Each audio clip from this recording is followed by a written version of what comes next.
반갑습니다. 명절 잘 보내셨습니까? 자, 우리 오늘 하나님이 주신 말씀 우리 창세기 45장입니다. 창세기 45장 5절에서 8절까지 말씀입니다. 창세기 45장 5절에서 8절까지 말씀.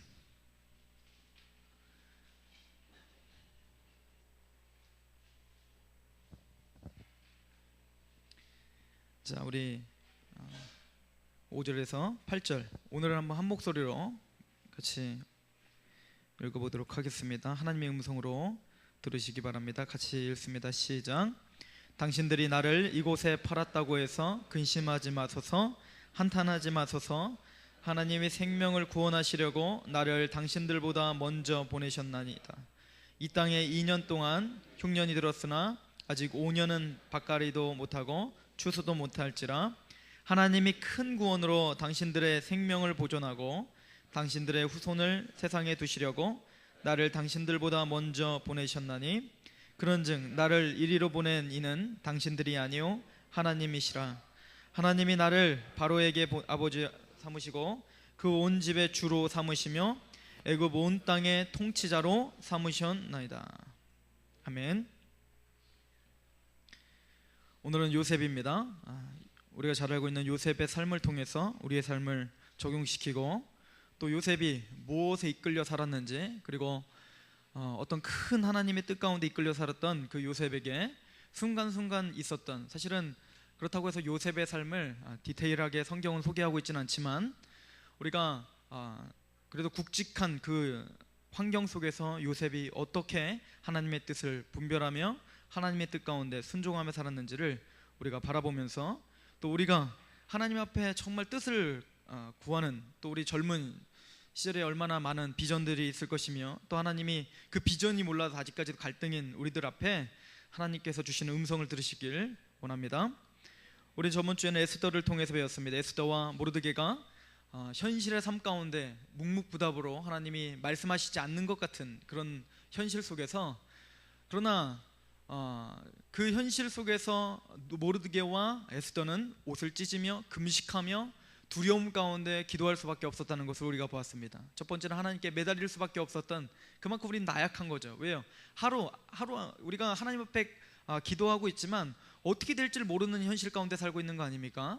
여러분들이 직장을 위해서 기도를 하고 또 결혼을 위해서 기도를 하고 또 그런 것이 아닌 실질적인 어떤 고난 앞에 닥쳤을 때 그 앞에서 이 고난의 난국을 타개해야 되는 그런 어떤 두려움 앞에 있을 때에 하나님 앞에 정말로 모르드게처럼 옷을 찢으며 금식하며 통곡하지만 그럼에도 불구하고 이 두려움이 완전히 해결되지 않는 그러한 우리는 현실 속에서 살고 있지 않습니까? 에스더 또한 마찬가지였습니다. 에스더 또한 모르드게가 네가 여왕으로서 그 왕 앞에 나가서 이제 이스라엘 백성들을 구원하기 위해서 혹시 하나님이 이때 너를 여왕으로 세운 거 혹시 아니냐? 라고 이야기했을 때 아무리 자기가 내 인생을 한번 돌아봤을 때 그렇지, 내가 어떻게 하다 기적적이지 않습니까? 어떻게 페르시아인도 아닌 히브리 사람이 여왕이 될 수 있냐 이거예요. 이것도 굉장히 기적적인 일인데 이런 기적을 체험했던 에스더인데도 불구하고 에스더는 그 현실 앞에, 또 다른 현실 앞에 섰을 때는 그게 기적처럼 보이지 않을 만큼 두려움에 휩싸였던 것을 여러분들은 잘 아실 것입니다. 그래서 내가 왕 앞에 나간다는 것은 우리가 너무 너무 성경을 읽을 때 그냥 쉽게 덮어놓고 읽지 않았으면 좋겠죠. 에스더 같은 경우에 그래 죽으면 죽으리다 바로 그랬던 것이 아닙니다. 큰 고민과 고뇌와 두려움에 있다가 자기가 할 수 있는 최선을 선택하는 것이었어요. 그죠? 그게 뭐죠? 죽으면 죽으리다 라고 죽을 수도 있지만 나가는 겁니다. 이해가십니까? 에스더가 지금 이 길을 통해서 하나님은 반드시 이루실 거고 나는 죽지 않을 거야 이런 확신이 있었던 게 아니라 죽으면 죽으리다, 내가 지금 할 수 있는 최선의 방법이기 때문에 이것을 선택할 수밖에 없었던 에스더예요. 이해가십니까? 그랬던 에스더에게 하나님은 하나님의 은혜를 베푸시사 하나님이 에스더와 모르드게를 통해서 어떻게 합니까? 하나님의 주권 가운데 이스라엘 백성들을 살려주는 그런 놀라운 역사를 우리에게 보여주고, 그 에스더서에는 하나님이라는 용어는 없었지만 하나님의 절대적인 주권과 하나님의 명확한 인도하심이 보여졌다는 것에 대해서 우리는 위로를 받았습니다. 마찬가지로 모르드게와 에스더가 현실의 삶 속에서는 하나님이 없는 것 같았지만 하나님의 시각으로선, 하나님의 차원에서는 어때요? 우리가 그 모르드게와 에스더의 그 역사를 어떻게 진행되는지를 우리는 이미 다 알고 있는 상태에서 그 에스더서를 봤을 때는 어떻습니까? 통쾌하죠. 그러니까 에스더가 그렇게 고난과 고민 가운데 있더라도 우리는 어때요? 마음이 졸이지 않는 겁니다. 왜 그렇죠? 알고 있으니까요. 어떤 결말이 올지 알고 있으니까 우리는 마음이 편안합니다. 이게 하나님의 마음인 거죠. 하나님 우리보다 더 지혜롭고 하나님 우리보다 더 총명하십니다. 이해가십니까? 하나님은 여러분들의 삶 속에서 우리가 보기에는 암담하지만 하나님이 보기에는 암담한 상황이 아닐 수가 있어요. 그런 경우가 더 많죠. 우리는 하나님의 뜻에 대해서 분별, 물론 이제 제가 마지막 정도 시간에 우리가 하나님 분별 시리즈 할 때 실질적인 어떤 분별법, 하나님의 인도법, 뭐 환경 인도법, 뭐 여러 가지 인도법이 있어요. 말씀으로 인도하시는 거. 실질적으로 하나님이 정말로 신비하게 환상을 보여주는 일, 그런 일도 있을 수가 있지요. 그런데 왜 그런 것들을 다 우선 접어놓고 하나님 앞에서 현실 가운데서 부딪히며 고민했던 그런 인물들을 제가 찾아낼까요? 이게 성경이 요구하는 보편적인 하나님의 인도하심이기 때문에 그렇습니다. 그런데 우리는 하나님이 원래 요구하셨던, 특별히 성경 말씀에 명확하게 쓰여있는 말씀을 덮어둔 채 신비한 것만 쫓아가는 겁니다. 우리는 말씀 속에서 우리의 현실 가운데 하나님의 뜻을 분별하는 것, 하나님의 음성을 듣는 것, 하나님이 내 인생을 잡고 계신다는 걸 확증 가운데 사는 것, 이 모든 방법들을 우리에게 보여주셨는데 오늘 요셉을 통해서 더 명확한 하나님의 음성을 들으시길 원합니다. 우리가 잘 아는 대로 요셉은 꿈의 사람이었습니다. 요셉은 막내 아들이죠. 물론 나중에 막내가 되지 않지만 지금 이 사건이 일어났을 때에는 이제 막내였었죠. 막내로서 특별히 야곱에게 굉장히 사랑을 받았던 아들이었습니다. 그래서 채색 옷을 입고 뭐 비단 옷을 입었는지 하여튼 뭐 다른 애들은 그냥 아무 옷이나 입었는데 얘는 굉장히 좋은 옷을 입고 걸치고 살았습니다. 우리 창세기 37장으로 한번 가보세요. 우선 우리 요셉의 삶을 한번 좀 눈여겨봅시다. 그리고 여러분들은 요셉의 삶을 쭉 훑어나가면서 여러분들의 삶과 같이 한번 대입시켜서 한번 보시기 바랍니다.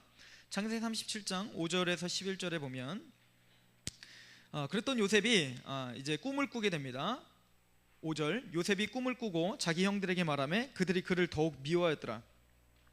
요셉은 사실은 좀 지혜가 없었던 것 같습니다. 왜냐면 꿈을 꿨으면 이거 누가 봐도 형들이 지금 자기를 미워하고 있는 상태라는 것 다 우리는 다 알잖아요, 그죠? 우리는 느껴진단 말이야. 그런데도 불구하고 요셉은 꿈을 꾸고는 그거를 형들에게 직설적으로 그냥 바로 이야기해버리죠. 그 꿈의 내용은 뭐 이렇습니다. 6절, 요셉이 그들에게 이르되 청하건대 내가 꿈을 들으시오. 그러면서 아주 자랑하듯이 이야기합니다. 우리가 밭에서 곡식 단을 묶더니 내 단은 일어서고 당신들의 단은 내 단을 둘러서서 절하더라. 형들의 단이 자기 단에게 절한다는 거죠. 두 번째 꿈을 꿉니다. 그 꿈은 뭐냐면 9절에 봤더니 요셉이 다시 꿈을 꾸고 그의 형들에게 말하여 이르되 내가 또 꿈을 꾼즉 해와 달과 11별이 내게 절하더라. 다 뭐예요? 형들이 앞으로 누구에게 절할 거다? 요셉에게 절할 거다라고 하는 꿈을 꿨다는 거예요. 그것 때문에 형들은 지금 굉장히 화가 났습니다. 그죠? 그래서 11절에 보면 이렇게 써 있어요. 그의 형들은 시기하되 그의 아버지는 그 말을 간직하더라. 야곱은 뭐 여러 가지가 있습니다. 야곱은, 형들은 어떻게 했어요? 그런 하나님이 주신 그 꿈을 이야기했을 때에 두 가지로 상황이 달라집니다. 형들은 그걸 딱 들었을 때 어떻게 반응합니까? 화가 나죠. 그죠? 시기하고 화를 냅니다. 그리고 분을 품죠. 그러나 야곱은 어떻게 지금 하고 있습니까? 이 요셉이 한 말을 그냥 한 얘기로 듣지 않고 객공으로 보지 않고 어떻게 보는 거예요? 하나님의, 정말 하나님이 주신 메시지고 예언이구나라고 듣습니다. 근데 영적으로 풀지 않아도요, 이거는 딱 봐도 제가 만약에 야곱인 경우에는 제가 사랑하는 아들이 그런 꿈을 꿔서 그래 그랬지 이러면 내가 마음에 간직했던 거고, 형들은 안 그래도 미워 죽겠는데 지금 하는 이야기가 뭡니까? 하는 이야기가 정말 화가 나는 거죠. 한마디로 자기 모든 형제들이 요셉에게 절한다는 꿈이기 때문에 너무 화가 났던 겁니다. 그러나 영적으로 우리가 다시 한번 보면 형들은 자기들의 아집과 고집 가운데 지금 얽매여서 하나님의 말씀과 하나님의 메시지를 뭡니까? 등한히 여겼다는 겁니다. 이해가십니까? 자, 이것이 뭡니까? 시기가 되어서 누구를 죽이기까지 합니까? 요셉을 죽이는 데까지 나아갑니다. 이것은 최초의 범죄를 저질렀던 아담 이후에 가인과 아벨이 있었는데, 아벨의 재산 하나님이 받으시고 가인의 재산은 하나님이 받으시지 않자 가인이 어떻게 반응을 합니까? 만약에 가인이 하나님 앞에 의인요 믿음이 있는 자라면 어떻게 반응해야 됩니까? 내 제사가 뭐가 잘못됐는지 자신을 점검해야 될 것입니다. 이해가십니까? 근데 가인이 잘못했던 건 뭐죠? 자기의 제사를 받지 않았다는 그것 자체가 뭡니까? 그냥 상처가 돼버리고 그것 자체가 그냥 싫은 거예요. 그리고 뭡니까? 시기와 원망 가운데 있죠. 하나님 앞에 원망을 합니다. 그때 하나님이 왜 너는 분냄이 무슨 이유냐? 네 안색이 변하는 거 뭐냐? 너 삐졌냐? 뭐 이렇게 물어보고 있잖아요. 이해가십니까? 지금 그 죄성의 어떤 반열의 어떤 그런 흐름이 지금 요셉이 형들에게도 동일하게 나타나는 것 같습니다. 자, 그런데 18절에 봤더니 요셉이 그들에게 가까이 오기 전에 그들이 요셉을 멀리 보고 죽이기를 꾀하더니, 지금 야곱이 심부름을 시키죠. 지금 형들이 양을 치러 세겜 땅에 가서 양을 치고 있는데 잘 있는가 한번 확인해 봐라, 이렇게 해서 한번 가는 거예요. 제가 봤더니 세겜 땅은 사실은 그렇게 평안한 땅은 아니거든요. 여러분들 잘 알듯이 지금 사건 이전에 어떤 일이 있었냐면 세겜 땅에서 어떤 일이 있었어요. 디나 때문에 거기 막 살육을 벌였잖아요, 이 형제들이. 그러다 보니까 걱정이 될 수도 있었겠죠, 그죠? 그러다 보니까 요셉이 혹시 양들과 형들이 잘 있었나 한번 잘 좀 보고 와라 그랬더니 요셉이 갑니다. 가서 봤더니 형들이 이제 요셉을 오는 걸 보고 이제 그 시기가 이제 표출이 돼서 죽이기까지 합니다. 죽이려고 결심을 하고, 그러다가 이제 르우벤이 죽이지는 말자, 그래서 구덩이에 빠뜨린 다음에, 사실은 르우벤이 구하려고 했는데 르우벤이 잠깐 없어진 사이에 봤더니 누굽니까? 미디안 사람들, 이스마엘 사람들이 지나가는 걸 보면서 요셉을 팔아버리죠, 그죠? 팔아버리고 이제 요셉의 채색옷에 짐승을 죽여서 짐승의 피를 묻혀서 이제 야곱을 속이게 됩니다. 그렇게 하고는 우리는 잘 알고 있듯이 요셉은 이제부터 채색옷을 입고 정말 한 가정의 귀한 아들로서 대우를 받고 그랬던 모든 삶을 이제 박탈당합니다. 그리고는 여러분들이 잘 아시는 것처럼 종으로 팔려가고, 그리고 종으로 팔려가서도 어떻게 됐습니까? 보디발레 집에 팔려가서 사실은 정말 정직하게 살고 하나님의 말씀대로 살려고 했지만 그 가운데서 이제 보디발의 아내가 용모가 준수했던 요셉을 보고 꼬시려고 하다가 이제 실패하다 보니까 이제는 뭐 덤탱이를 씌워가지고 나중에 이제 감옥까지 갔다, 뭐 이런 이야기가 이제 요셉의 이야기입니다.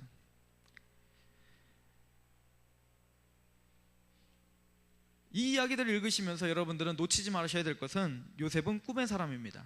맞습니까? 요셉의 꿈의 내용이 뭡니까? 요셉의 꿈의 내용은 자기가 뭔가 하여튼 높아지는 겁니다. 그죠? 높아지는 것 같은 꿈을 꾼 거예요. 적어도 자기 형들이 어떻게 해야 됩니까? 자기에게 절하는 메시지입니다. 하나님은 요셉에게 하나님에게 메시지를 줬습니다. 하나님이 요셉에게 언약을 준 겁니다. 꿈으로 하나님이 언약을 주셨습니다. 그 꿈의 내용은 요셉이 말했듯이 모든 형들이 자기에게 무릎을 꿇고 절하는 것이었습니다. 그런데 요셉이 이제부터 그 꿈을 가진 자로서 살아가는 현실은 그 꿈과는 전혀 다른 삶을 살기 시작한다는 것에 여러분들은 주목하시기 바랍니다. 하나님은 우리들에게 꿈을 주십니다. 하나님은 여러분들에게 환상을 보여주시고 하나님은 여러분들에게 예언을 하게 할 것입니다. 이것은 사도행전에 있는 말씀입니다. 어린아이는 뭡니까? 꿈을 꾸고 청년들은 환상을 보고, 어린아이가 예언을 하죠. 항상 헷갈려요. 그 다음 뭡니까? 자녀들은 예언하고 노래를 불러야 됩니다. 청년들은 환상을 보고 아비들은 꿈을 꾸리라, 이겁니다.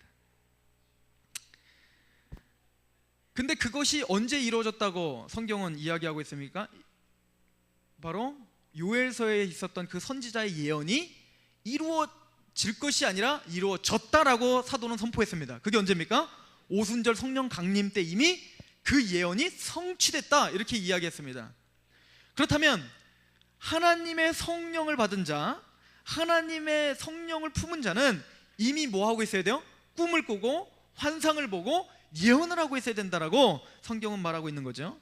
그렇다면 여러분들은 하나님의 성령을 받은 자입니까? 아닙니까? 성령을 받은 자입니다. 고린도전서 3장 16, 17절에 너희는 하나님의 성전인 것과 하나님의 성령이 너희 안에 거하신 거 알지 못하느냐? 믿으십니까? 우리 이미 예수 그리스도의 복음을 듣고 성령의 인치심을 받았을 때 이미 성령님이 여러분들 안에 주장하고 성령님이 여러분들 안에 거하시기 시작했습니다. 믿으십니까? 성령의 사람이에요. 로마서 8장 1절 그러므로 이제 그리스도 예수 안에 있는 자에게는 결코 정죄함이 없다라고 선포하시고는 뭐라고 합니까? 생명의 성령의 법이 죄와 사망의 법에서 해방하였다. 여러분들이 성령님이 안 계시다면 여러분들은 이미 뭡니까? 죄와 사망의 법에서 해방된 자가 아닌 거예요. 여러분들은 성령의 사람이기 때문에 생명의 성령의 법이 여러분들을 죄와 사망의 법에서 어떻게 했다? 해방해 주셨다라고 하는 메시지를 믿고 있는 자입니다. 믿으십니까? 마찬가지로 요셉 또한 하나님이 꿈을 꾸게 합니다. 그런데 요셉은 그 꿈을 제대로 이해하고 있진 못했습니다. 요셉은 하나님이 주신 그 꿈에 대해서는 명확하게 들었지만 그 꿈이 무엇을 의미하는지는 아직 명확하게 알지 못했다는 거죠. 요셉은 처음 시작할 때부터 요셉다운 사람이 아니었다는 거예요. 우리가 알고 있는 그런 장성한 분량의 사람으로 시작했던 것이 아니라는 걸 여러분들 집중하시기 바랍니다. 요셉은 하나님이 그 꿈을 주셨지만 그 꿈을 형들에게 뭡니까? 형들에게 시기가 나게 하게 어떻게 합니까? 선포하고 지혜롭지 못하게 선포하는 자였습니다. 그리고 그걸 자랑하듯이 이야기하는 자였습니다. 물론 이걸 통해서 우린 요셉의 좋은 태도들을 또 발견할 수 있습니다. 사람을 두려워하지 않는 거죠. 그죠? 사람을 두려워하지 않고 하나님의 메시지를 그냥 전할 수 있는 담대함은 또 있었던 것 같습니다. 형이 미워하건 상관없어. 이런 담대함은 있었지만 세상이 정말 감당치도 못했던 자였어요. 이해가십니까? 그런 요셉이었지만 그 꿈에 대한 이해를 정확하게 하지 못했던 요셉은 자기의 삶을 이제 하나님이 이끌어 가시는 대로 끌려갈 수밖에 없는 삶을 삽니다. 그런데 우리가 여기서 하나 주의해야 될 건 뭐냐면 요셉이 그 삶을 살아갈 때 성경은 요셉이 하나님 앞에 물어봤다라는 기록을 쓰지 않고 있다는 얘기입니다. 어떤 얘기냐면 애굽으로 끌려갔어요. 그죠? 애굽 보디발레 집으로 종으로 팔려갔을 때 하나님 앞에 하나님, 왜 하나님의 꿈이 이렇게 나에게 주어졌는데 하나님 왜 나에게 이렇게 지금 길을 인도하시나이까?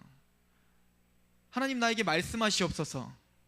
하나님 나에게 말씀하셔서 내가 이곳에 가만히 있는 게 하나님의 뜻인지 아니면 하나님이 꿈을 이루기 위해서 내가 하나님 나에게 담대함을 허락하여 주셔서 내가 여기서 탈옥을 하여 이 보디발레 집에서 내가 뛰쳐나가는 것이 하나님의 뜻인지, 보디발레 집에서 그 아내가 유혹을 하고 그거를 뿌리쳤을 때 감옥에 가게 됩니다. 그럴 때 요셉은 하나님 앞에 진지하게 또 물어보는 내용을 성경은 말하지 않습니다. 아버지, 내가 감옥에 오는 것이 진짜 하나님의 뜻이나이까? 내가 감옥에 있는 것이 하나님의 진짜 뜻입니까? 아니면 내가 감옥에서 나갈 수 있도록 하나님은 나를 위해서 또 뭔가를 일하실 것입니까? 아니면 내가 지금부터 숟가락으로 감옥을 파서 내가 탈출을 하는 것이 하나님의 뜻이나이까? 아니면 하나님이 주신 꿈은 거짓입니까? 이런 질문들을 요셉은 하고 있지 않다는 사실을 여러분들은 좀 보시기 바랍니다. 제가 왜 이 이야기를 하냐면 우리가 지금 하나님 앞에 하나님의 뜻이라고 하는 것을 대해서 간구하고 갈등하는 내용들은 다 이런 내용들인 것입니다. 이해 가세요? 하나님, 내가 이 직장이 너무 힘들어 죽겠는데 이 직장에 있는 것이 하나님의 뜻입니까? 아닙니까? 이런 걸 하나님 앞에 물어보고 있죠. 또 때로는 하나님, 내가 지금 이 사람과 결혼을 했는데 이 사람과 결혼을 하다 보니까 이 사람이 맨날 나를 바가지를 긁고 너무 힘들어 죽겠는데 이게 하나님의 뜻이었습니까? 아니었습니까? 오늘 현실 속에서 부딪히는 어떤 어려움과 어떤 갈등 속에 고민 가운데 있을 때 그 고민 가운데 부딪혔을 때 그때 뜻을 구하는 게 우리란 말입니다. 이해 가세요? 그러나 요셉은 그런 뜻을 구한 적이 없단 말입니다. 그렇다고 해서 여러분들이 그런 뜻을 구하는 것은 다 죄입니까? 그 얘기는 아니에요. 그 뜻을 구하는 것도 우리가 이야기할 겁니다. 그러나 그런 뜻을 구하기 전에 먼저 요셉의 삶을 정말 이끌어갔던 그 힘이 뭔지를 먼저 파악하는 게 문제인 거예요. 여러분들 정말 하나님의 뜻을 잘 분별하기 싶으십니까? 저의 삶도 얼마나 결정할 것이 많았겠습니까? 그죠? 물론 저는 다행히 태어날 때부터 저희 집안에서 분위기 자체가 너는 목사 돼야 돼, 너는 목사 돼야 돼, 목사 돼야 돼, 뭐 이렇게 내가 너 서운했다, 내가 너 서운했다. 고등학교 3학년 때 돈이 좋아지기 시작해요. 돈 버는 게 좋아요. 그래서 제가 이과를 택하고 난 신학 안 합니다. 잠깐 1년 동안 그랬던 적이 있어요. 그때 저희 어머니가 그렇게 이야기하더라고요. 그래, 네 맘대로 해. 걱정 마. 네가 선택하는 거야. 근데 너 알지?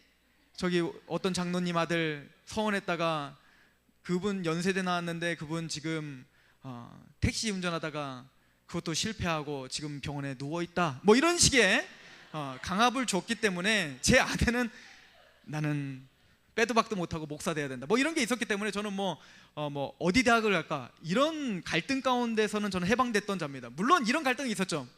어떻게 묻지? 이런 갈등이 있었지만 어디를 갈까? 이거는 뭐 전혀 문제가 없었죠.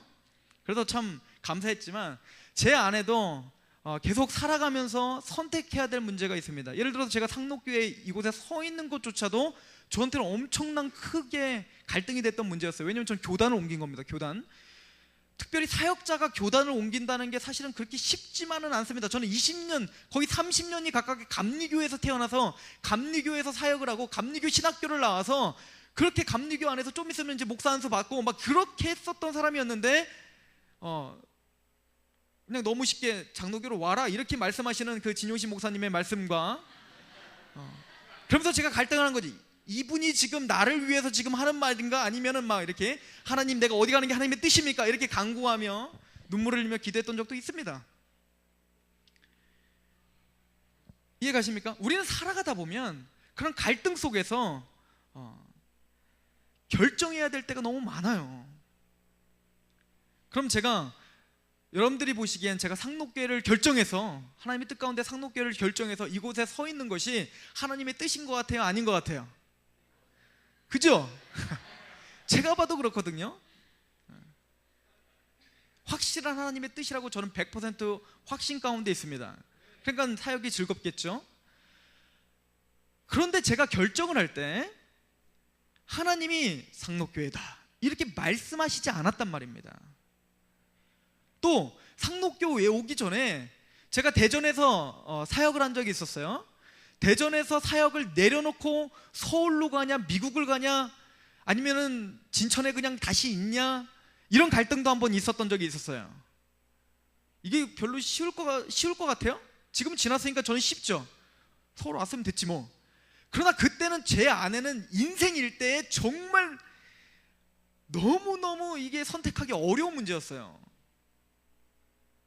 사람이 참 이상하죠. 그리고 여러분들 하나님의 뜻이라는 거 너무 쉽게 하나님이 이렇게 말씀하셨어 이렇게 말씀하지 마세요. 왜 그러냐면 제 아내는 이런 마음이 있었습니다. 하나님이 나는 서울로 하나님이 진천에 있다가 대전에 있다가 서울로 있다가 미국에 가는 게 하나님의 뜻이야. 뭐 이런 알 수 없는 제 안에 확신이 있었던 사람입니다. 그 군대 가기 바로 직전에 뭐 이 얘기 하면은 뭐 오늘 1시간 해야 되니까 그거는 그냥 그만두고 아무튼 이런 확신이 어떤 과정을 통해서 생겼어요. 제 안에. 그러다 보니까 제 안에는 알 수 없는 그렇게 돼야 돼 라고 하는 어떤 그런 고정관념이 있을 거 아닙니까? 그러다 보니까 진천에 있다가도 조금 문제가 생기면 어떻게 되죠?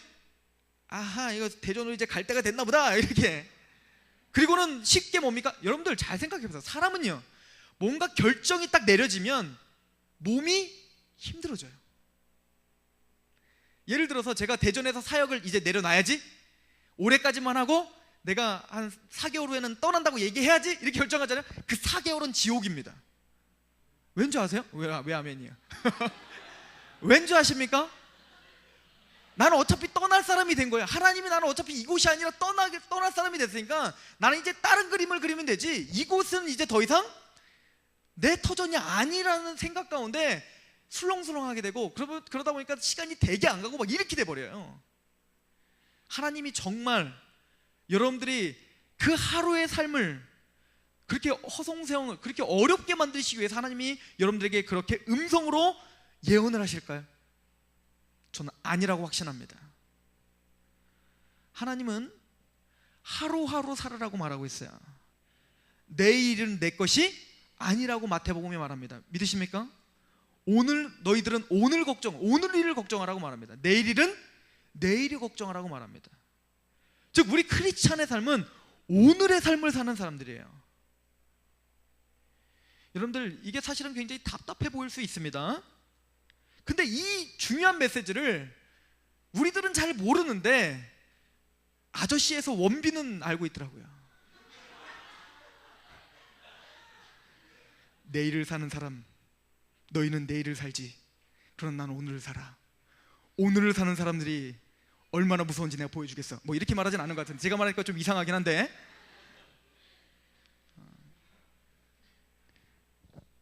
세상 사람들은 내일을 위해서 삽니다. 이해가세요? 내일 뭘 먹을까? 내일 뭘 입을까? 이렇게 저축을 해서 이렇게 하면 내가 몇 년 후에는 어떻게 내가 돈을 모아서 많은 사람들한테 인정을 받겠지. 내일을 위해서 삽니다. 그렇다고 해서 여러분들 저축하지 말라는 얘기도 아니에요. 여러분들이 비전을 갖고 있으라는 건 사실입니다. 그러나 요셉이 지금 잘 보세요. 요셉이 지금, 그래, 내가 보디발레 집에서 열심히 일한 다음에, 내가 여기 보디발레 집에서 열심히 총리를 해서 열심히 잘한 다음에, 내가 조금 요걸로는 부족하니까 감옥에 가서 조금 더 내가 하나님 앞에 헌신을 하다가, 그렇게 되면 내가 더 밑바닥 가운데 있다 보면, 더 밑바닥부터 배우다 보면 아마 더 잘할 수 있겠지? 하나님이 그런 뜻을 나에게 주셨지. 그러므로 내가 이렇게 하다 보면 나중엔, 그렇지, 애굽의 총리가 되는 거야. 그래가지고 내가 이렇게 내가 살아야겠다, 이런 어떤 감격 가운데 지금 요셉이 지금 버티고 있는 게 아니라는 얘기예요. 요셉은 지금 막막한 삶을 살고 있어요. 그냥 우리와 동일해요. 성경은 지금 그걸 보여주고 있다는 것을 여러분들은 인정하시기 바랍니다. 하나님은 여러분들에게, 여러분들이 앞으로 이렇게 해서 이렇게 할 것이다 를 보여주시지 않습니다. 그냥 오늘을 살아라고 말합니다. 어떤 청년이 저에게 와서 상담을 합니다. 그 청년이 너무너무 고민 가운데 있었나 봐요. 어떻게 고민했냐, 얘가 일주일 동안을 혼자 고민을 하다가 이제 저를 찾아온 거예요. 찾아와서 이야기를 합니다. 전사님, 저는 신천지에서 3년 동안 있으면서 공부도 대충 하고 어떻게 대충 졸업은 했는데, 내가 전공을 했지만 그 전공이 남는 게 하나도 없고, 신천지 사람들은 잘 알잖아요. 자격증 어떻게 따? 그 딸 시간이 어디 있고, 내 인생을 설계할 수 있는 시간이 어디 있어요. 그러다 보니까 자기를 위해서 준비해 놓은 것이 하나도 없는 거예요. 그리고는 어떤 귀한 분과 만나서 이야기하는데, 그분이 굉장히 현실적인 이야기를 했다는 겁니다. 너 영어 전공이지? 너 근데 토플 몇 점이야? 안 봐봤는데요. 토익은 봤어? 안 봐봤는데요. 너 그러면은 뭐 해놨어? 없는데요. 너 어디서 취직하고 싶은데? 그냥 서울에 있어야, 서울에서 취직을 해야 상록교회도 섬길 수 있고, 그냥 그러니까 서울에 있어야죠. 어디 뭐 어느 정도의 수준을 가고 싶은데 뭐 이러이러한 수준을 가고 싶 꿈깨. 너 지금 사실은 한번 생각해봐. 내가 너를 미워서 하는 얘기 아니야. 네 현실을 한번 봐. 너 지방대 나왔어. 그리고 미안해요, 지방대 나온 사람들. 저도 지방대 나왔어요, 걱정 마세요. 너 지방대 나왔어. 영어도 준비 안 해놨어. 그런데 영어 전공했다고 했지. 해놓은 게 뭐야? 아무데나 들어가. 이렇게 듣고 고민하다가 내가 고향으로 내려가야 될지, 아니면 내가 그래도 그냥 아무데나 들어가야 될지, 아니면 내가 믿음으로 내가 그래도 더 높은 수준으로 계속 원서를 울지, 그걸 이제 물어보러 온 겁니다. 내가 어떻게 알아요? 내가 그걸 어떻게 하냐고요. 어떻게 하라 그러는지. 그러나 또 같이 이야기를 하면서 같이 풀어나가기 시작했습니다. 한번 따져보자. 그분이 너에게 이야기한 게 사실이냐 거짓이냐? 사실이래요. 저도 한번 다시 물어봤어요. 너 뭐 준비했어? 이거는 준비했어? 이거는 너 그럼 집에 돈 많어? 아니면 너 아는 사람 있어? 없대요. 그래서 지금 심정이 어떤데? 죽겠대요. 갈등이래요. 저는 상록교회를 섬기고 싶고, 그런데 그래서 서울에서 취직을 해야 되는데 겁난대요. 어떻게 될지 모르겠대요. 그래서 이제 어떻게 하려고? 그래서 찾아왔죠. 이렇게 이야기를 합니다. 제가 그때 그 친구에게 한 얘기가 그겁니다. 너의 현실을 인정해라. 그건 현실이다, 사실이다, 어쩔 수 있냐? 그러나 그 현실 가운데서부터 믿음이 시작된다, 이 얘기를 했어요. 그러나 믿음이라는 건 가만히 있으면서 하나님, 그러나 나는 이렇게 돼야 됩니다, 거기에 이제 하나님 앞에 립 서비스를 하죠. 뭐라고 합니까? 하나님의 은혜로 내가 좋은 직장을 가서, 하나님 아시죠? 내가 돈 많이 벌면 하나님한테 좀 띄워드리는 거.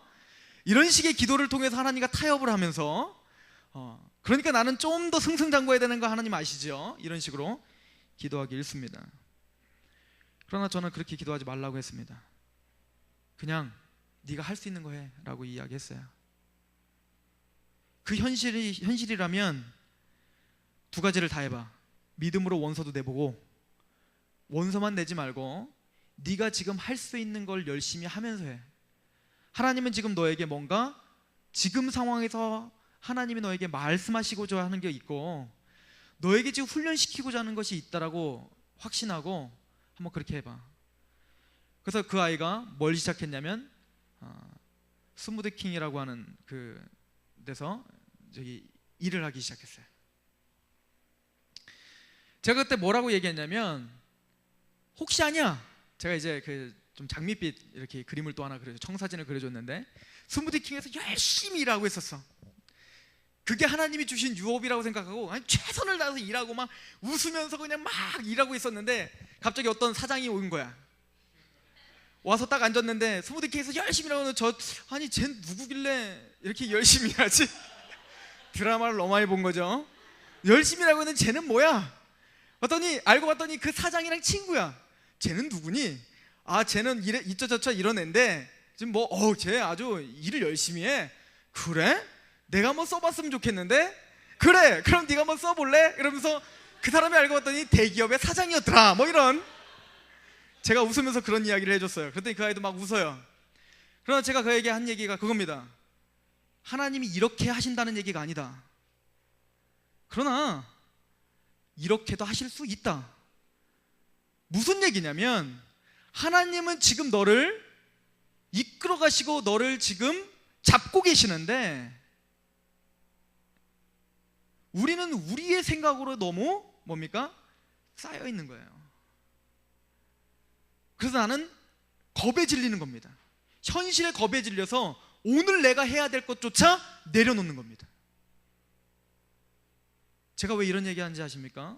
제가 선교단체를 섬기면서 선교단체 안에서 훈련을 받고 계속 합숙하면서 훈련받고, 순종, 권리포기, 그리스도의 삶, 하여튼 엄청난 새벽부터 일어나서 계속 세미나 듣고 오후 내내 워크두티하고 또 나가서 전도하고 들어와서 또 세미나 듣고 또 자고 또 기도해야 하고 자고 새벽에 또 일어나서 이런 걸 6개월 동안 열심히 훈련했으면 뭐 하려고 훈련하는 겁니까? 세상의 빛과 같은 정말 사람이 되라고 훈련하는 거 아닙니까? 세상에 침투하라고 특공대 훈련을 시키는 거 아닙니까? 놀라운 사실은 그렇게 훈련을 많이 받으면 받을수록 세상에 적응을 못해요. 현실 속에서 내가 지금 뭐 해야 되는지를 까먹고 살아. 그리고는 그 사람들에게 최대의 목적은 그냥 선교 떠나는 게 그냥 최고의 하나님의 일인 거예요. 선교가 최고의 하나님의 일인 거 맞습니다. 그러나 현실 가운데서 하나님이 오늘 하시고자 하는 일에 대해서는 내려놓는 것, 이건 하나님의 뜻이 아니라는 사실을 여러분 다 아셔야 됩니다. 교회 안에서 훈련을 받으셨습니까? 선교단체에서 훈련을 받으셨습니까? 세상이 감당치도 못하는 사람이란 뜻은 이 사람이 말 안 통해, 아우 이 사람은 무조건 기도만 하는데 무릎 꿇는데, 이런 것을 통해서 세상이 감당치도 못하는 사람이 되는 게 아니에요. 그건 진짜 정직하지 못할 때에서 정직할 수 있는 사람, 충성스럽지 못한 그런 상황에서도 충성스럽게 뭔가 그 앞에 서 있는 사람. 불신자들은, 사람들의 눈치만 보는 사람들은 도저히 해낼 수 없는 것을 나 혼자 있을 때도 하나님 앞에 서 있다는 확신 가운데 오늘을 사는 사람, 이게 세상이 감당치도 못하는 겁니다. 이런 현실 가운데 뿌리박은 어떤 하나님의 뜻을 갈구하는 마음, 이런 거를 내려놓은 채 오늘 많은 젊은이들이 감격의 저런 어떤 감정적인 어떤 충동, 눈물, 거기에만 지금 얽매여 있는 겁니다. 그러나 요셉은 그런 삶이 아니었습니다. 요셉은, 제가 그 아이에게, 그 친구에게 예화로 들었던 게 바로 이 요셉이었습니다. 요셉의 삶을 한번 보자. 요셉은 큰 꿈을 하나님이 주셨다. 너에게는 꿈이 있니? 하나님이 너에게 무슨 꿈을 주셨니? 그 아이는 이미 후속 조치를 다 받았어요. 그래서 3단계도 다 듣고, 그러니까 제 말을 다 이해를 하죠. 왕 같은 제사장, 하나님이 우리에게 왕권을 주셨고 제사장권을 주셨고, 창세기 12장에 보면 아브라함에게 주셨던 축복이 뭡니까? 네가 가는 곳마다 너는 복이 아니라 복의 근원이 되리라. 네가 가는 곳마다 하나님의 복이 임하는 사람, 네가 가는 곳마다 하나님의 말씀이 너를 통해서 선포되는 사람. 그럴 때는 우리가 아멘 했죠. 여러분들은 세상에 빛이 되기를 원합니다. 여러분들은 그리스도의 편지가 되길 원합니다. 여러분들은 그리스도의 향기가 되길 원합니다. 여러분들은 왕같은 제사장이 되길 원합니다. 여러분들은 예수 그리스도의 사신이 되어서 세상 가운데 나가는 담대한 하나님의 군사가 되길 원합니다. 아멘 했지요. 그런데 현실 가운데 부딪혔을 땐 하나님이 주셨던 그 비전, 하나님이 주셨던 그 꿈, 하나님이 주셨던 그 말씀, 하나님이 주셨던 그 약속 다 잊어버리는 겁니다. 그리고 여전히 이 회사가 맞습니까? 저 회사가 맞습니까?에만 국한돼서 살아가는 거예요. 무슨 얘기입니까? 요셉은, 그 큰 꿈을 갖고 있었던 요셉은 현실을 그냥 직시합니다. 보디발레 집에 잡혔을 때 어떤 일을 합니까? 우리 창세기 39장을 가보세요. 암담합니다.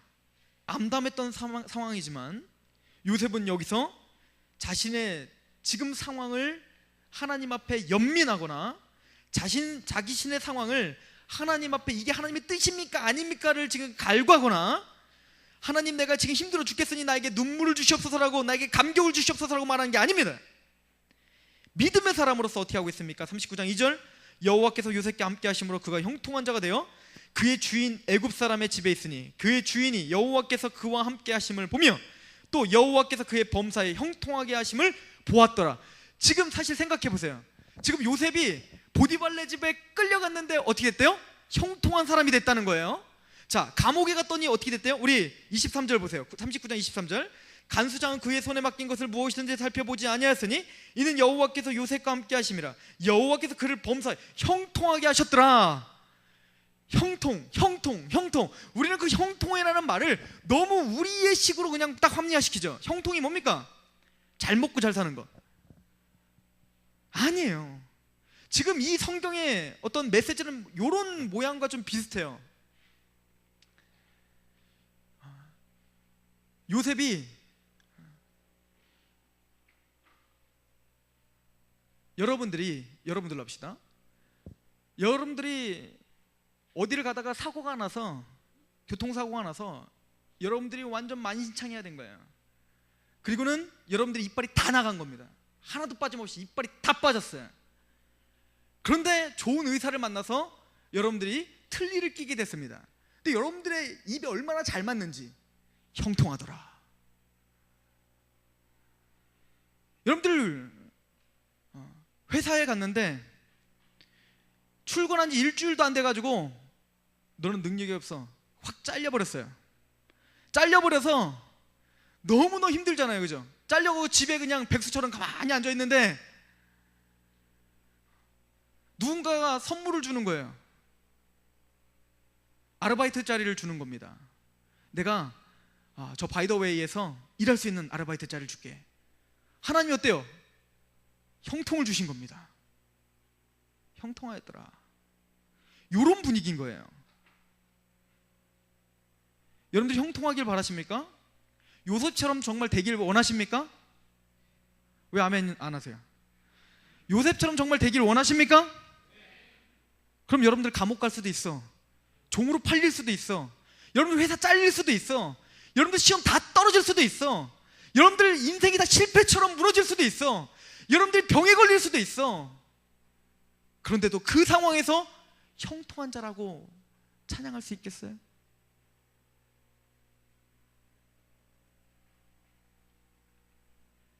그 상황 속에서 하나님이 나에게 형통을 주셨다 라고 이야기할 수 있겠어요? 이게 요셉이에요. 무슨 일인지 아시겠습니까? 이게 믿음의 사람이라는 거예요.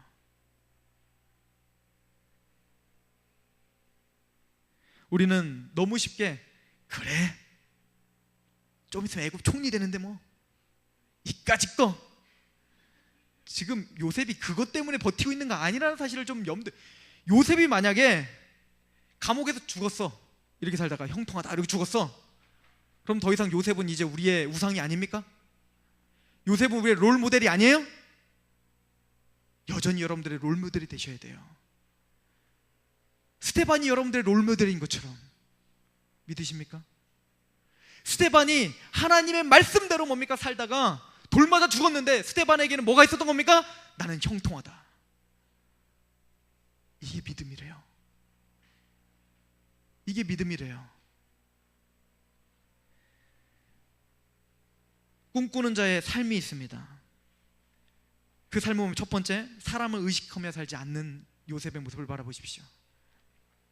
두 번째는 하나님을 철저히 의식하며 사는 삶을 한번 바라보십시오. 창세기 39장 8절 9절을 보겠습니다. 같이 읽어볼까요? 8절 9절 시작.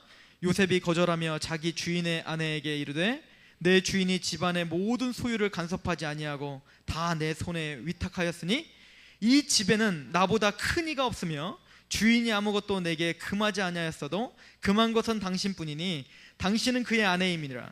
그런즉 내가 어찌 이 큰 악을 행하여 하나님께 죄를 지으리까? 요셉의 삶은 지금 보디발의 집에 지금 상황이 굉장히 악화돼서 온 거잖아요. 그런데 보디발이 요셉에게 뭘 줘요? 제반을 다 맡깁니다. 왜냐하면 요셉이 그만큼 어떻게 합니까? 그 일에 충성을 다한 겁니다. 충실하게 행했던 거예요. 그럼 우리는 너무 쉽게 그래 충성하자 이렇게만 생각하지 마시고, 요셉이 왜 충성할 수 있었던 겁니까? 하나님 앞에 산다는 것을 의식했던 겁니다. 이게 하나님의 뜻이에요. 여러분들 이게 하나님의 뜻이라고요. 마음에 안 들어요? 이게 하나님의 뜻이라니까요. 여러분들이 어디 직장에 있던, 어디 학교에 있던, 어떤 가정 환경 가운데 있던, 여러분들이 그곳에 있는 게 하나님의 뜻이에요. 어쩔 수 없어요. 그러나 그곳에서 내가 할 수 있는 걸 하는 겁니다. 그리고 하나님 앞에서 사는 겁니다. 이게 하나님의 뜻이에요. 이런 명확한 하나님의 뜻은 잃어버린 채 우리는 뭡니까? 자꾸 다른 하나님의 뜻을 간구합니다. 물론 그 뜻을 지금 간구하라는 말 아니에요. 그러나 이것이 먼저예요. 우선순위가 이거예요. 이것부터 여러분들 돼야 그 다음에 내가 이 직장 갑니까 저 직장 갑니까 이게 의미가 있는 겁니다. 어느 직장에 가든 여러분들이 누구냐가 중요한 거예요. 요셉이 애굽에서만 의미가 있는 게 아니라 요셉은 감옥에 있어도 보디발레 집에 있어도 애굽 총리가 돼도 높여주나 낮춰주나 그곳에서 하나님이 그 사람을 통하여 뭡니까? 요셉을 통하여 보디발레 집에 은혜가 임하였더라. 요셉을 통하여 전옥에 은혜를 임하였더라. 그리고 끝내는 뭡니까? 요셉을 통하여 애굽 모든 나라가 은혜를 입습니다. 이거는 예수님이 우리에게 가르쳐준 메시지예요. 작은 것에 충성된 자가 큰 것에 충성될 수 있는 거예요. 하나님이 여러분들 앞에 작은 것을 맡겨주셨는데 그것을 등한히 한다면 하나님은 우리에게 큰 것을 맡겨주실 수도 없고, 맡겨주셨다면 여러분들은 저주입니다. 거기서 우리는 죄를 짓게 되기 때문에 그렇습니다. 우리는 감당을 못하기 때문에 그렇습니다. 욕심내지 마십시오. 여러분들이 계신 그곳에서 최선을 다하십시오. 그러다 보면 거기서 하나님이 내가 생각하지도 못했던 것을 거기서 준비시켜 주실 겁니다. 스무디킹에서 일할 때도 거기서도 뭔가를 준비시켜 주실 거예요. 책임감, 정시에 출근하고 정시에 조금 더 남들보다 좀 더 늦게 퇴근하는 거, 남들이 뭐라고 좋게 해줬는데도 이거 맛없다고 뭐라고 할 때 그것을 담담하게 그냥 받아들일 수 있는 어떤 내구려. 왜 그런 아르바이트에서 그런 걸 못 찾아내겠습니까? 그런 의미를 찾고 내가 훈련된다면 충분히 훈련될 수 있는 겁니다. 이해가십니까? 이게 바로 요셉의 삶이었던 겁니다. 큰 비전을 잡으십시오. 큰 약속을 잡으십시오. 큰 약속을 잡고 그것을 따라서 가되 오늘 하루 나에게 주신 그 유업을 바라보며 가십시오. 그래서 우리에게 뭐라고 말하는지, 하나님 우리의 발등상의 등불 되신다고 말하는 거예요. 발등상의 등불. 발등상의 등불이 뭐야? 하나님 우리의 헤드라이트가 되신다, 하나님 우리의 등대가 되신다고 말하지 않는 겁니다. 왜죠? 발등상의 등불은 발등상의 등불을 달고 다니는 거예요. 그럼 뭡니까? 한 발 한 발 보이는 겁니다. 한 발 한 발. 이해가세요? 하나님이 여러분들에게 헤드라이트처럼 쫙 보여갖고 이렇게 가면 되겠구만, 이렇게 가라고 하는 게 아니에요. 한 발 한 발 가면서 넘어질 수도 있고, 때로는 한 발 가다가 깜짝 놀래가지고 놀래고 두려워할 수도 있어요. 그런데 그걸 통해서 뭘 하고 싶은 겁니까? 요셉에게 뭘 하고 싶은 거죠? 고난을 주셔서 하나님의 사람으로 만드시고 계시는 거 아닙니까? 시편 105편 보세요.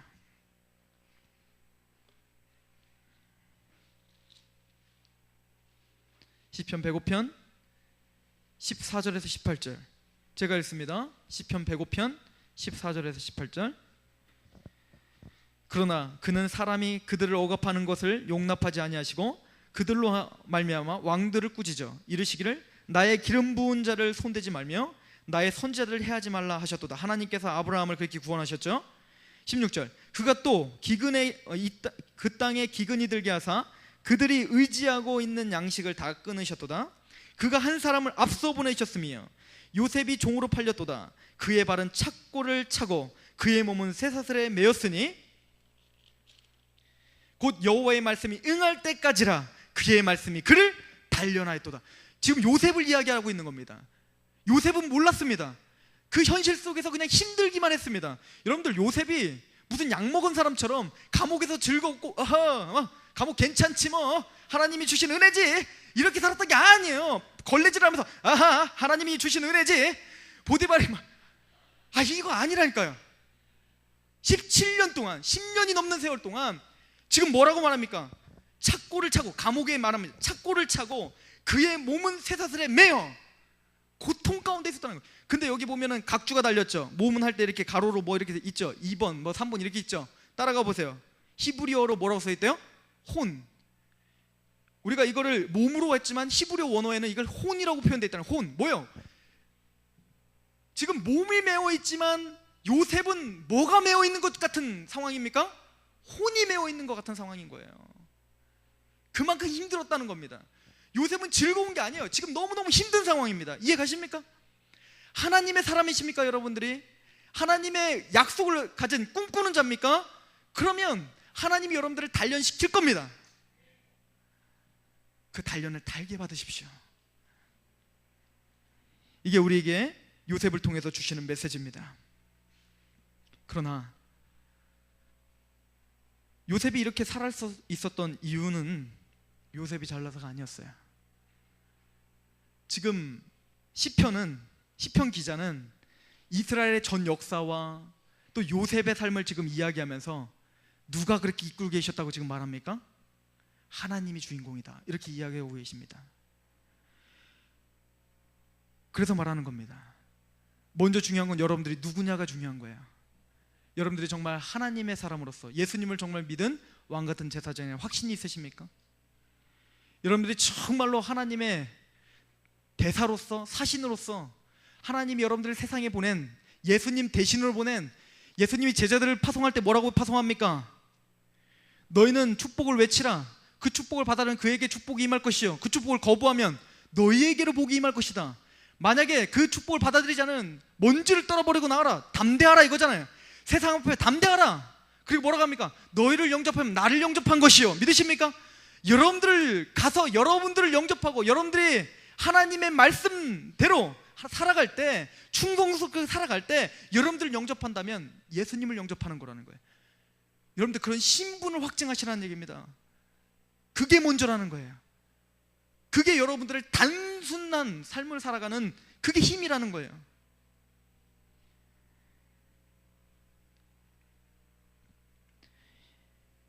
보세요. 우리 창세기 한번 가보세요. 창세기 12장 2절을 한번 가보세요. 이렇게 결론을 내리고 한번 가봅시다. 창세기 12장 2절, 하나님이 아브라함을 부르셔서 아브라함에게 명령한, 아브라함에게 약속한 약속입니다. 12장 1절 제가 읽습니다.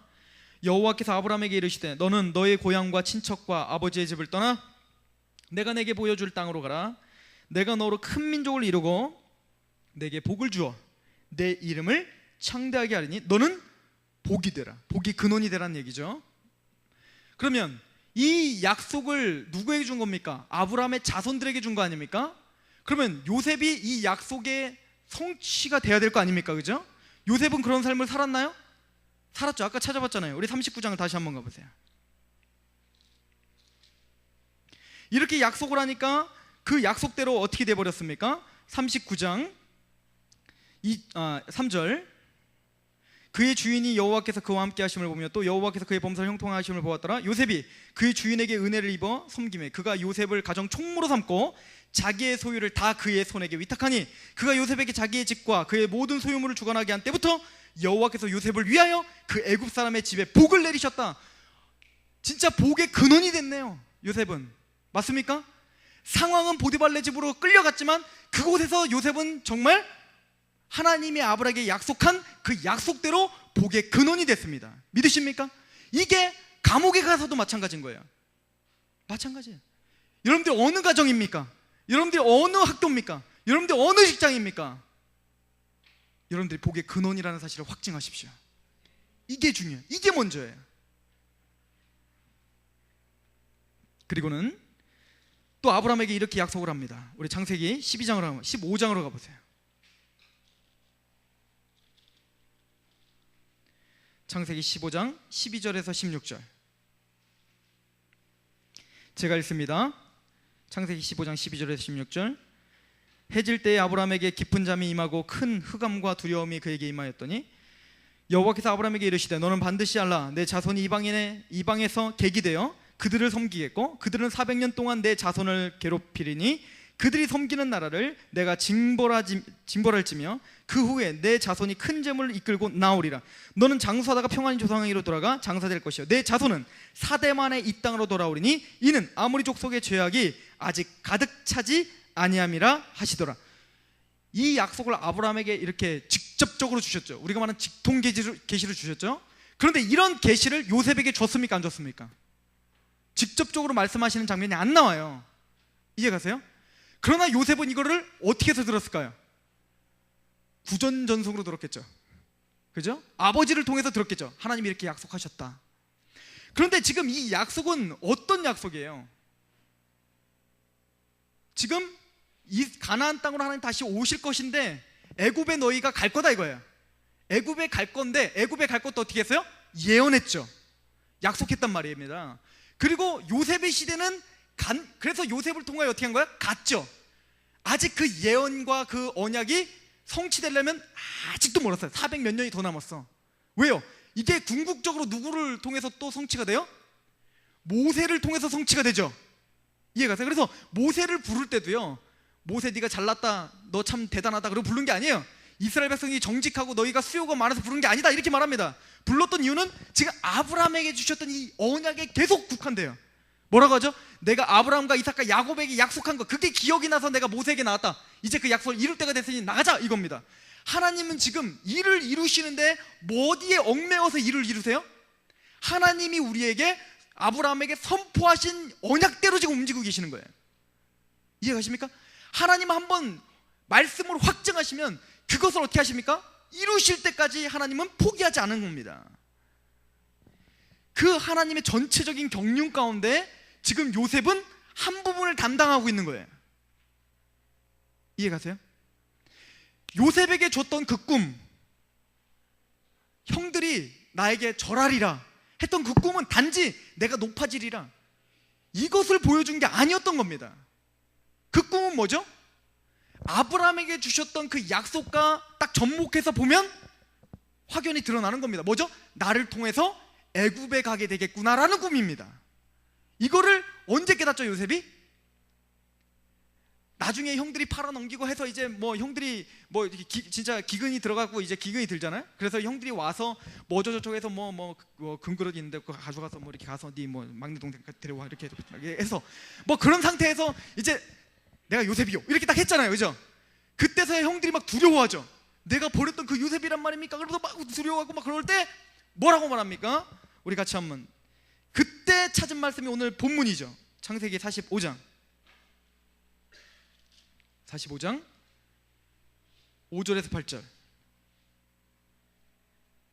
당신들이 나를 이곳에 팔았다고 해서 근심하지 마소서. 여러분들 사실 이 45장을 다 읽어보세요. 저는 이거 읽다가 울었어. 여러분들 성경 보실 때 좀 드라마틱하게 보세요. 지금 막 45장 1절부터 얼마나 기가 막히면 요셉이 시종하는 자들 앞에서 그 정을 억제하지 못하여 소리를 질러 모든 사람을 자기 앞에서 물어가게, 그러니까 막 형들 앞에서 말하기 직전이면 너무너무 감격스러워서 울 것 같아갖고 잠깐 갔다가 혼자 막 울다 나와갖고 얘기하고, 지금 그런 요셉의 심정을 좀 여러분들은 같이 품고 이거를 보셔야 되는 거예요. 요셉이 그냥 걱정하지 마세요 이게 아닙니다.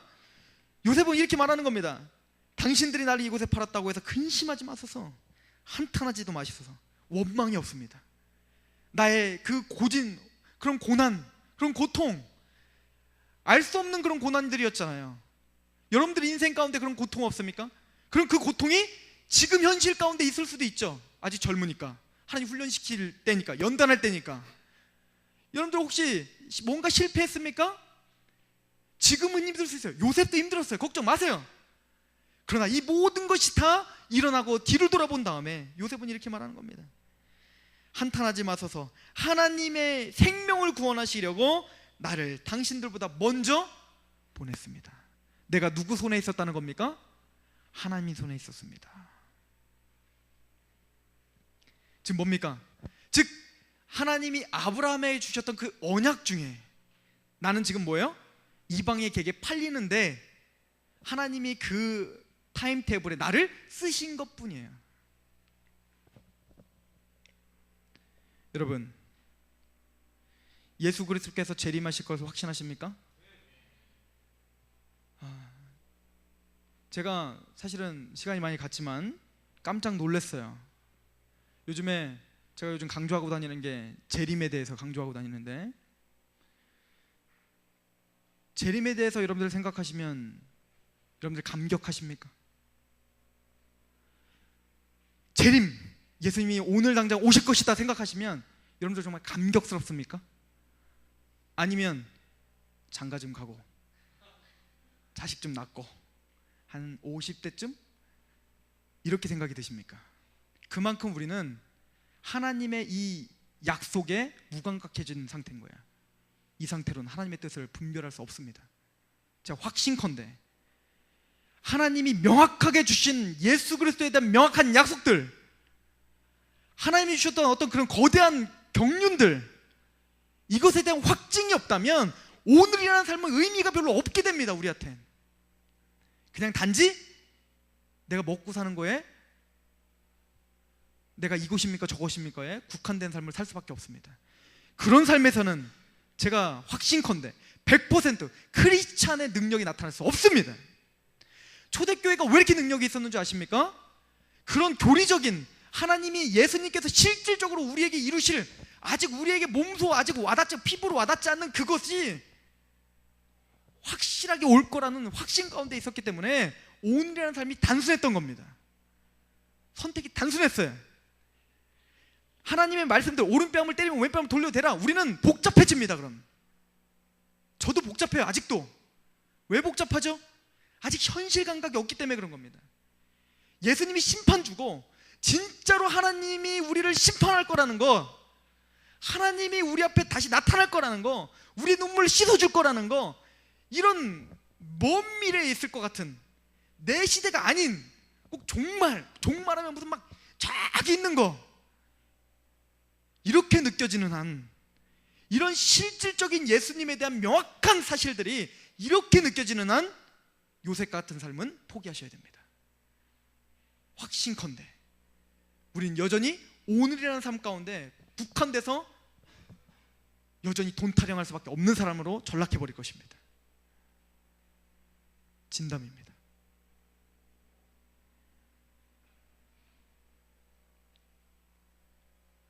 트루먼 대통령이 이런 이야기를 했대요. 진짜 리더는 하기 싫은 일을 시키는 거다. 또 생각하기 싫은 것을 생각하게 하고, 그 하기 싫었던 그것을 생각하고 함으로 행복을 느끼게 하는 것이 리더다.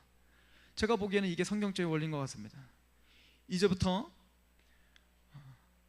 우리에게 여러분들의 삶을 단순하게 만들어줄 그런 메시지들을 다음 주부터 또 전해질 것입니다.